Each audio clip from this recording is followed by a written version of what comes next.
pense à toi. Pendant que cette fille j'embrasse, tout me rappelle ta présence, mais rien ne la remplace. Mon cœur vit sur place, il n'est pas dans ta main, il n'est pas à sa place. Et ton absence étant ta mère, elle me foutre en l'air, me tente à mort. Je crois tout savoir, même quand je fais tout le travail. Salut tout le monde, aujourd'hui nous allons parler de l'homme qui a bouleversé la Renaissance.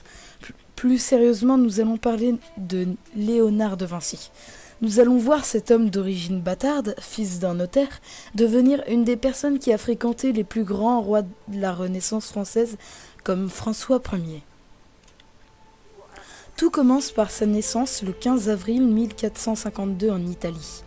Il naît d'une mère du nom de Catherine di Meolippi, d'une relation illégitime avec son père Piero de Vinci, qui fait partie d'une famille riche, ce qui lui permettra d'aller à l'école très tôt. Arrivé à l'âge de 4 ans, le petit Léonard commence déjà à savoir écrire avec une écriture spéculaire, aussi appelée écriture en miroir.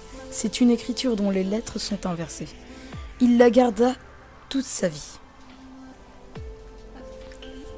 13 ans plus tard, nous retrouvons notre jeune Léonard à Florence, essayant d'entrer dans sa guilde. C'était un groupe de métiers en fonction de la classe sociale.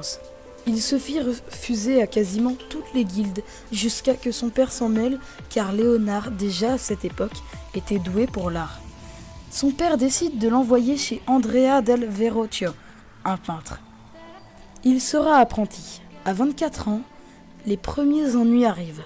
Certains artistes jaloux l'accusèrent d'être homosexuel, ce qui était puni par la loi, par le bûcher. Il passe quelques mois en prison avant d'être innocenté. À l'âge de 30 ans, il arrive à Milan en 1482. Léonard s'étant lassé de l'art, il décide de faire des croquis pour des armes, puis ayant échoué avec le duc de Milan, il se lance vers l'anatomie. Au début, il commence avec des animaux, puis après sur des humains, même si à l'époque, cette pratique était interdite. À l'âge de 50 ans, Léonard de Vinci apprend que Milan est tombé aux mains des Français. Il prend la fuite. Arrivé à Rome, il propose ses plans d'armes qui sont appréciés par César Borgia, sauf que celui-ci va utiliser ses armes pour tuer énormément de monde. Puis il quitte Rome pour arriver à Florence. Et c'est là qu'il peint l'un des tableaux les plus célèbres au monde, la Joconde, en 1503.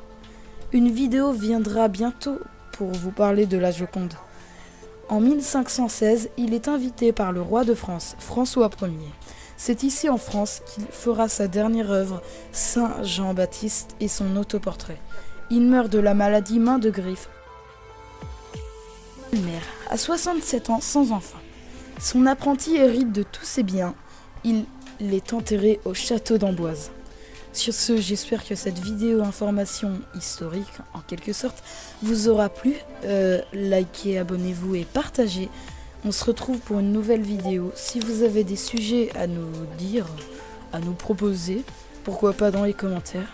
Sur ce, je vous dis ciao, à la prochaine.